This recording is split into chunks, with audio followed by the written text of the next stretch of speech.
అయిపోయిందండి కోడిగుడ్లతోటే పొరుటు. అయిపోయిందండి కోడిగుడ్లతోటే పొరుటు. చపాతీ పుల్కాలలోకి అయితే సూపర్గా ఉంటుంది. ఫ్రెండ్స్, ఈరోజు 4 డబల్ జన గుడ్లతోటే పొరుటు చేసుకుందాం. మీడియం సైజు ఉల్లిపాయలు ఒక 3, కరివేపాకు 2 పచ్చిమిర్చి తరిగేసుకోవాలి. కడాయిలో ఆయిల్ వేసేసుకోవాలి.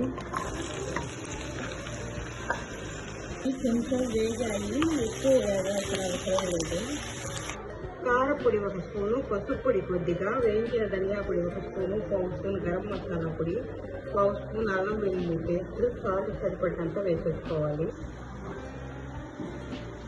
ఇప్పుడు గుడ్లు పోసేసుకోవాలి. ఇప్పుడు కొద్దిగా నెయ్యి వేసుకోవాలి. అయిపోయిందండి కోడిగుడ్లతోటి పొరుటు. చాలా బాగుంటుంది. చపాతీ పుల్కాలలో సూపర్గా ఉంటుంది. అయిపోయిందండి కోడిగుడ్లతోటి పొరుటు.